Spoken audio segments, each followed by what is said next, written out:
do that right one. Okay, so I have the recording on. So what I wanted to do today was to kind of, and I especially invited the faculty that are either just brand new to reading lists. So some people like Megan who are using Swank this semester and decided to go ahead and work with us and take the plunge and start with reading lists. But we also have our seasoned veterans here as well, like James and Mary, who might help provide just a different kind of working perspective on reading lists for each other and for us as the library as well. So like I said, I do have things that I want to cover, but I also want to save time for questions. So what I'm hoping that you'll get out of this, what are our learning outcomes, or just that you'll feel a little bit more confident about using reading lists yourself, that we can clarify any questions that you may have. Really just so that you can feel supportive and you know how to reach us and that the library is here, to help you either with anything you're doing currently or ideas for the future. So that said, I'm going to go ahead and share my screen because this is really designed to be more of a working session and less of a me talking, but everyone knows that I can just talk and talk. So let me share my screen. I keep saying that. Okay. So hopefully you are seeing my Blackboard course site. Is that right? You guys are seeing that? Okay, so I have you on the side. All right, so the first thing that I wanted to cover is how to create those LTI links in Blackboard. So you might hear us say, we can help you or we can get your reading list kind of organized and together. But what the library needs from you then is for you to indicate in your Blackboard where you want, these links to be placed. So I don't know that that was how we intended to use reading lists, but when librarians are working kind of more on the list side, faculty then maintain control of their placement in Blackboard. So I wanted to just, like I said, walk you through how to do that. So I'm going to work in my reading list test, and I know Mary and James are probably pretty well seasoned on how to do this, but I'm in my Blackboard course, right? And I'm just going to go ahead, and this is just a shell of a course. There's nothing in here. But wherever you want this reading list placed, whether that's in course content, whether that's here in the menu on the left-hand side of the screen, or maybe it's in an individual, like a unit folder, or maybe you're planning on using several different reading lists links, or you want the reading list to go in more than one place. So when you're getting started, it's going to be important that you think about where you want the reading list to go in your course site, but then also how to design a reading list to be broken up into different kind of chunks or sections. So what we've discovered is that you can only have one reading list per Blackboard course. So if like for instance, in James's film class, he has his reading list broken into different like modules based on films.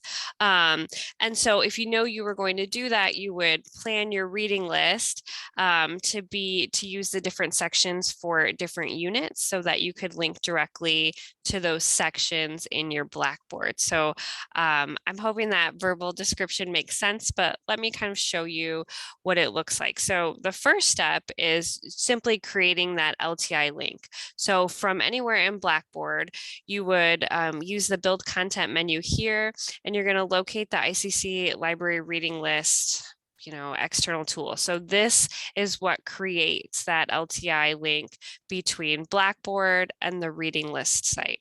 So I'm just going to call it, I'll call it reading.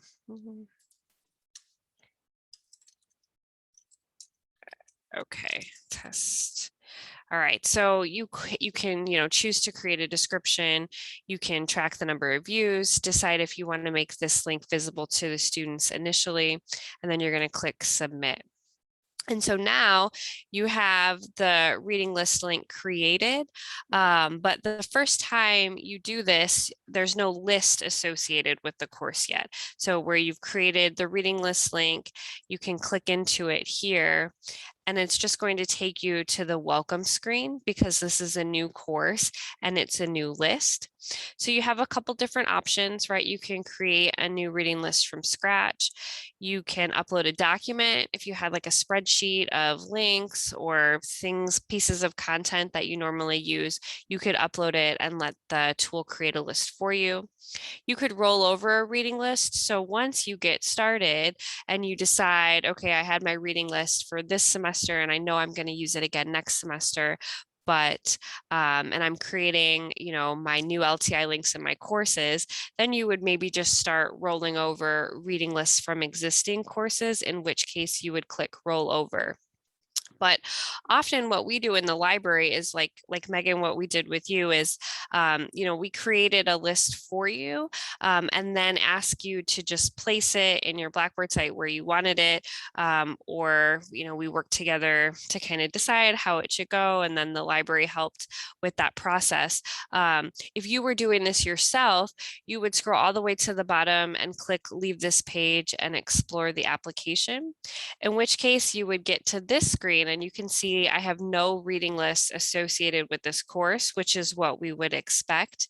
So I'm going to X out of it here. And then it'll take you to the full list of your reading, so for me, I have a lot, right? But probably for most faculty, you're really only going to see the list that you're a part of or that you've created for your course. And so I'm just going to go ahead and click on my test list here. So say this is the list, the ICC Library Collections and Features test list is what I'm interested in using.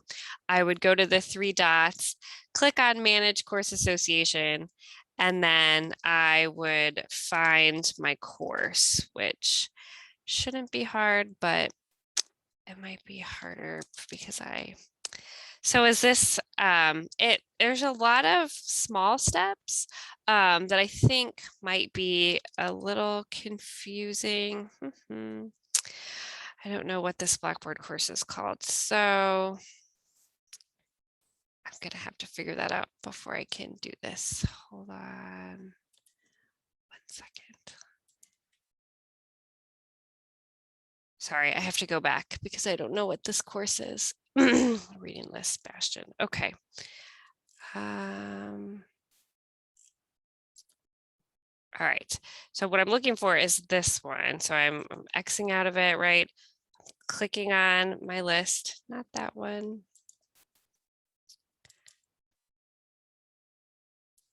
All right, so then I'm clicking my three dot menu and I'm looking for this Manage Course Association tab here. And then now I'm going to find my list. And then, I would set my to and from dates, my number of participants, and then I would associate and close. So now when I go here to my reading list test, right, I'm going to click on it. And instead of the welcome screen, it's taken directly into the reading list, your full list. But often what we found is that faculty are really not interested in providing their students with access to like one whole list like that.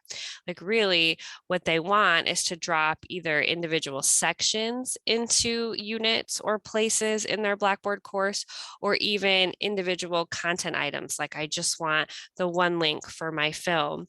And so in that case, we then need to think about what pieces of content you want together in the reading list for placement in Blackboard. So in Canvas, what we're finding is that there are more options for placement. So in Canvas, we can place just one of these individual citations in the LMS. Well, we can't do that in Blackboard. So for right now, what we're telling faculty is to think about sections. So like Megan, for example, in your course, what we ended up doing was I created a different section for every film link that you needed so that then we could go into your Blackboard site and place that section where we wanted it. So let me show you how we did that, right? So we have the full list created here, but in this demonstration, right, I just am interested in, I'm just gonna call it my EBSCO unit. Oh, EBSCO Unit 1, and then I'm going to say submit. So now pretend this is my first unit that I'm teaching, right? Teaching on EBSCO. So I'm going to click on it. My LTI link is created. It still is going to take me into the full list. But I know all I'm interested is in this first EBSCO unit. So I go here now and I find my 3 dots to expand the menu. And I'm just looking for this this option that says relink from Blackboard to here. So I'm clicking on that and then I'm saying okay. So I'm going to go back to course content and I'm going to try it again. And now you're just taken to that section. So you're no longer seeing the full list. Now you're only seeing the content items that are in each section. And you can do this over and over and over again, no matter where you are. You know, no matter how many times or how many sections you have in your reading list, you can place them wherever you want in Blackboard. And so one of the kind of neat things is that I found in practical use, so in faculties that are actually using reading lists in their courses, most are not giving students access to one big list. Instead, most are finding this relink to different sections to be much more helpful, and then kind of thinking strategically about how and where to place each of those sections. So that's why I wanted to cover this initially, like get it right out of the gate here today. So that's a lot. So, I mean, what do you think? Is this old hat? Any questions? Did I go too fast? No, I mean, it's making sense to me. And I think I Okay, probably have the least experience of anybody that's in this meeting. So go ahead, James. I see your hand up. So I was interested in what you were talking about with Canvas, and Mary, I don't know if you've messed around with these in Canvas yet. Is it pretty much a similar process, or are you finding it's very different?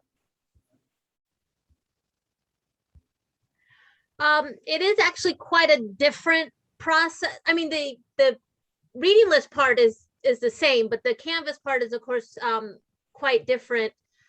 But you can, it's interesting because you could actually put the article or whatever it is itself directly, kind of, it embeds, you could embed it directly into whatever it is you're working on. So if you have, if you just want to have like one little film, you know, one little link to a film, you could actually just embed it right there into your instructions or something.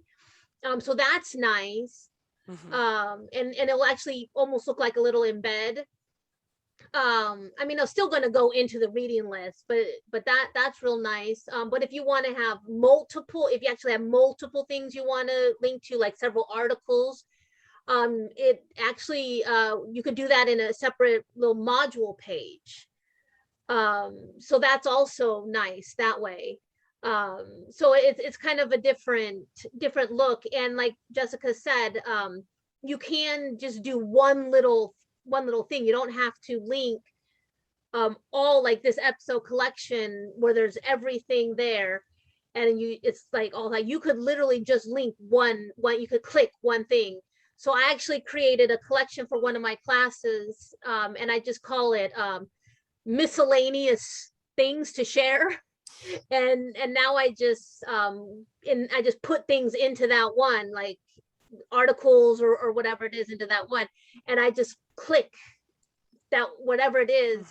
And I'll be like, okay, well, this is what I want into here, and I'll just click it, and it just kind of embeds into the assignment instructions, or it embeds into the you know, whatever it is that I have going on.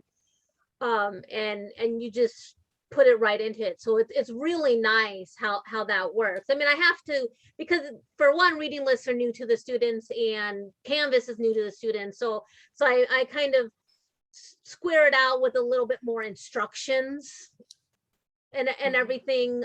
But it is definitely different looking.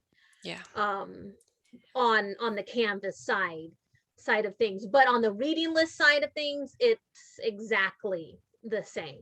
Yeah, I think it's a little bit easier to use even I just do, because yeah. it's the integrate. So I think the main difference beyond just the differences between Canvas and Blackboard, but between reading lists and Blackboard and Canvas is that in Canvas, we're using that like LTI 1.3 version, which is better than what we have integrated into Blackboard. And so instead of all the wonky like create the link, click in and again, like associate your reading list, go back to Blackboard, click on the link again, go back to the list, Right. use the menu. Like there's none of that. So it's a straight integration. So from Canvas, you click on one thing and you can add your citations, your sections, your reading list. Like there's none of the back and forth, which I think is much better. Right. It was super easy. And I mean, yeah. it was easy for me, but I thought, I didn't know if it was just easy because it was Canvas easy, or if it was because I had created all my lists already and it was just a matter of rolling them over. But it was just so easy. Yeah. And we're doing a whole section dedicated to that, not next week, but the week after. Yeah, So what yeah, I is saw that? that. Like the 21st, I think. And the people that are in the Canvas pilot group, like I think Mary and Jen Hop and Julie Clemens, we've specifically asked you three to participate and let us share your lists. So if you're interested, James, in learning more about that, you'll want to attend that session. So it's neat. I think it'll be much better and much more intuitive for faculty. Like there won't be the need for so much confusion because what I just showed you, it's kind of confusing.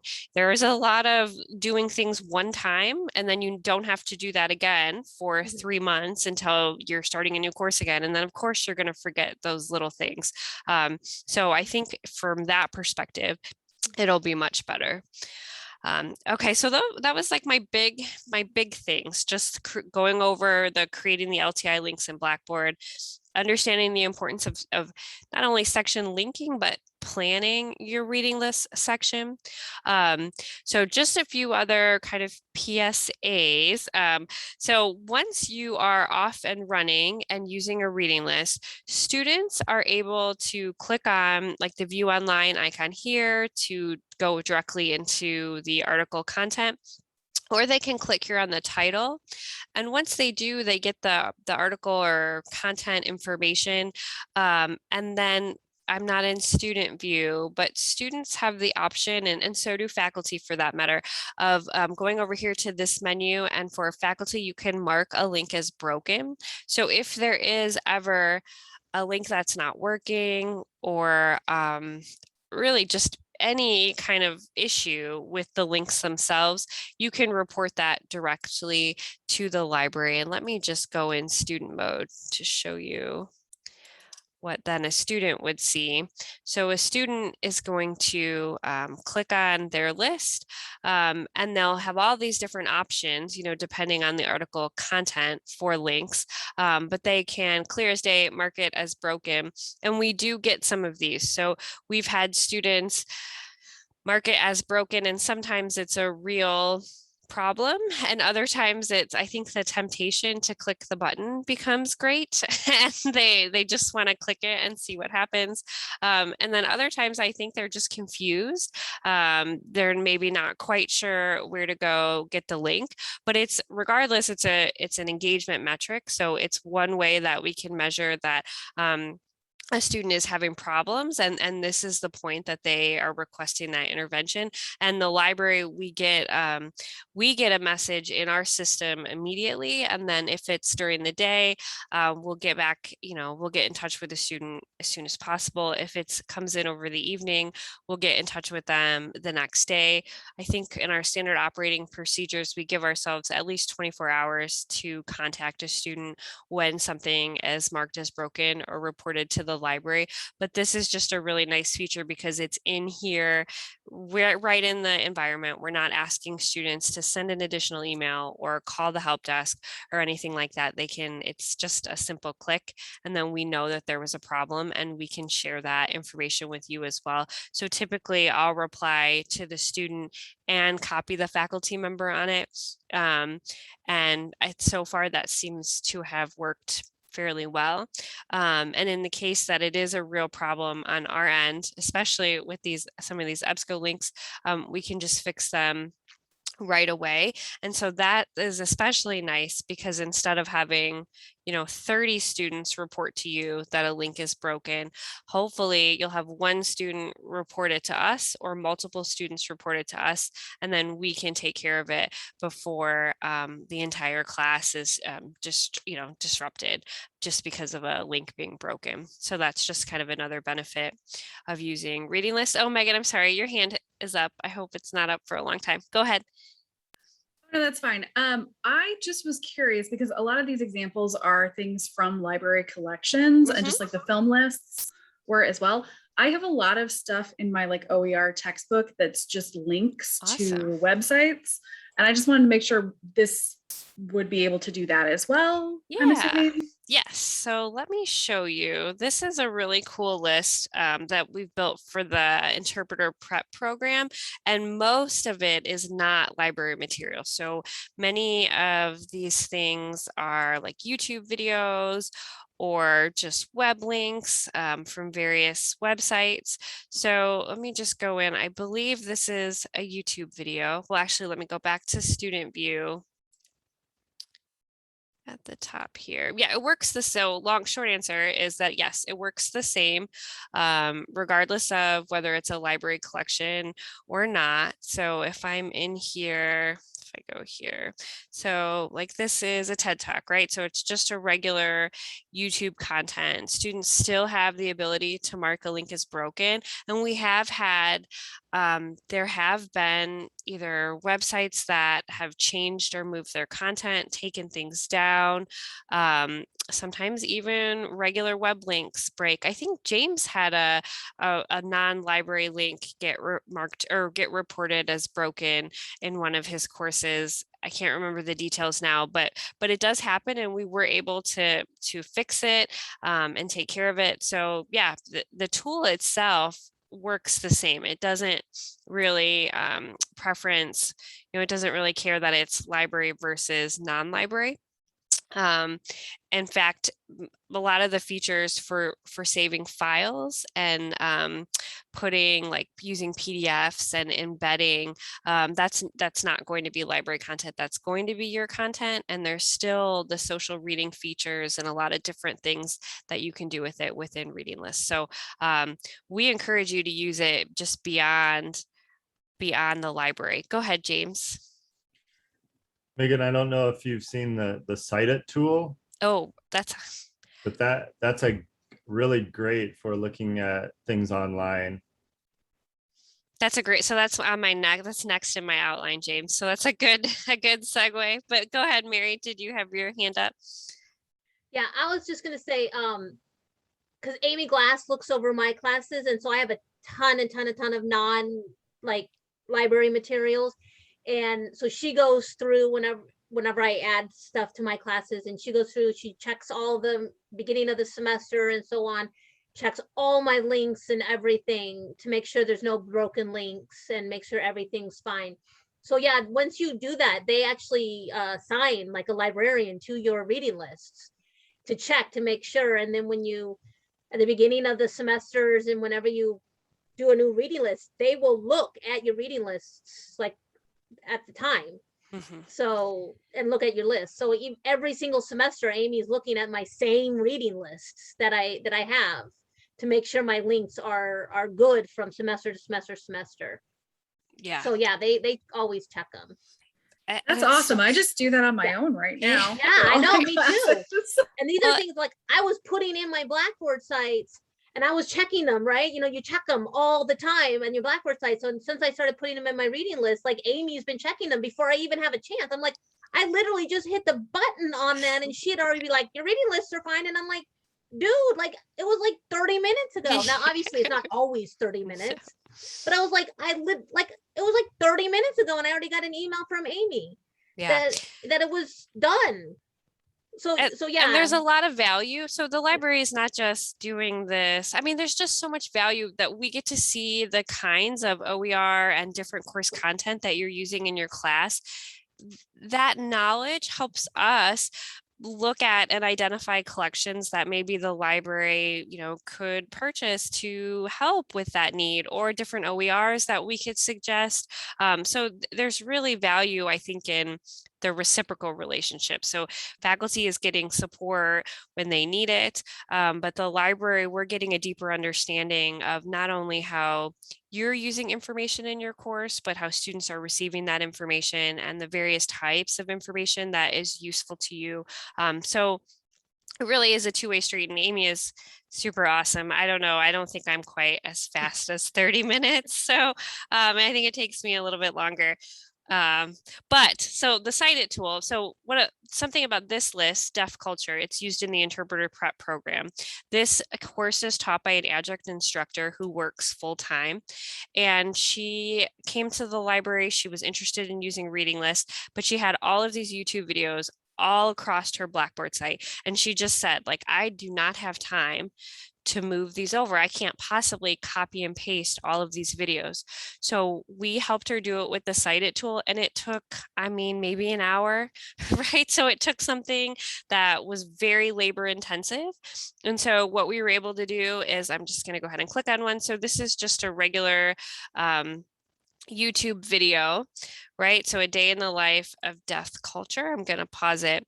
The Cite-It tool is something that I got from the reading list, and I'll show you how to download it to your browser, bookmark yourself. So, and my browser is kind of messy, but here is my Cite-It tool. So from this website or any website, I can just click on Cite-It, and then this form pops up, and it's going to autofill all of the citation that it can pull from the web page. So the important parts are the link, the video type, the title, right? So it's pulling in the duration, the publisher, anything that's listed in the metadata on the website that the reading list tool can find, it pulls it in. And then you simply just go down here and you say, either I want to add it to my collection, which is my personal list, right? So not something that's published or associated with the course, or you just want to add it to whatever list you're working on. So again, I have too many, but say I want to put it in here, and I don't want it on deaf culture anymore, right? I want it on my library collections and features. I'm going to go ahead and leave it in that EBSCO collection, and I'm just going to hit add and close. So then I can go back if I can find my tabs.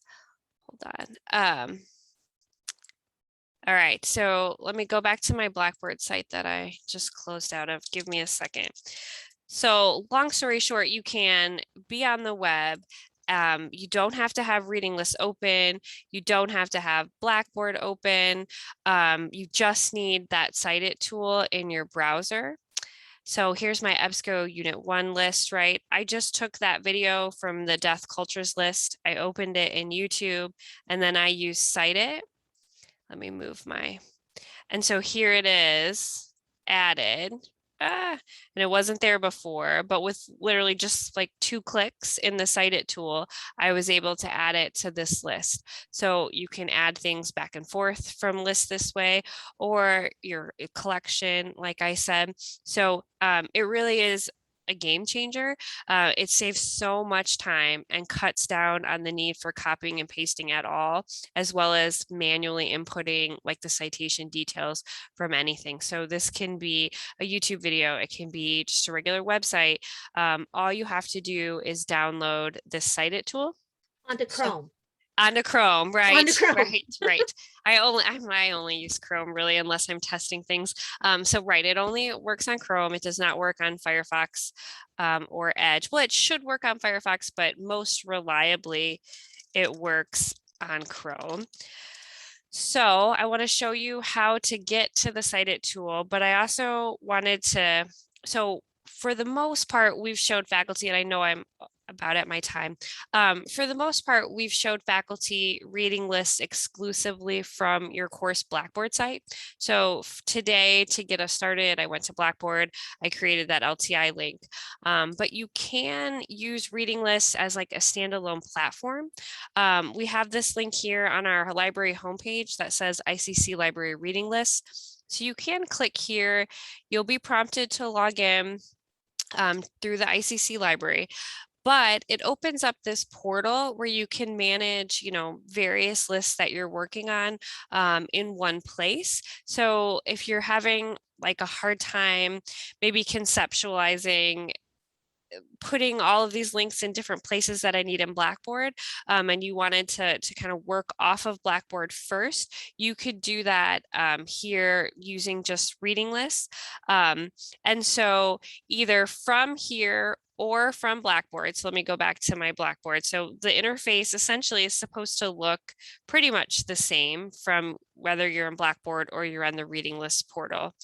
To get to the Cite-It tool, you're going to hover your mouse over like your name area here. So where you're signed in. So like JB, so I hovered my mouse over JB and then I scroll down here to this Cite-It. So I click on that and it opens up this feature. So you can, if you click down here, if you click on the information button, it's going to show you a video about how to use Cite-It and how to install it. But it is as simple as taking your mouse and then dragging and dropping it up into your browser bookmarks. And then you'll have Cite-It. I think I just re-added it again. Yep, I re-added it here. So you'll have Cite-It then in your browser.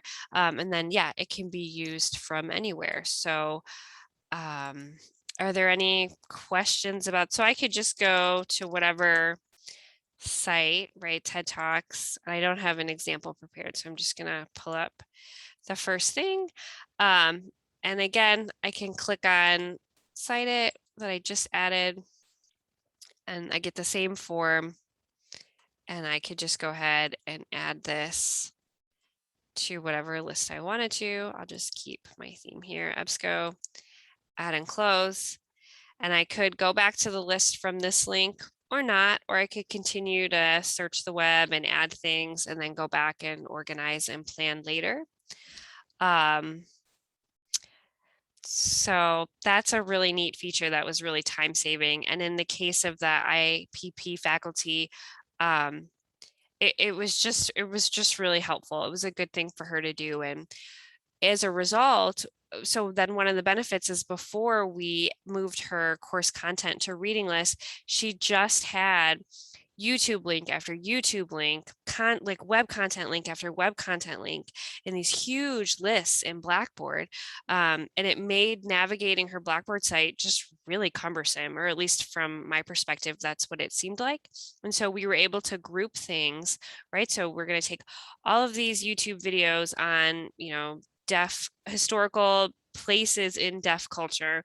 We can group them together and we're going to add them as one link in your Blackboard course, as opposed to the assignment, a document to read, and 12 YouTube links, you know, all listed on that main site. So there was some value. So not only are they easier to share between faculty members, they can be reused in lists over and over again. They're going to be primed for the move to Canvas.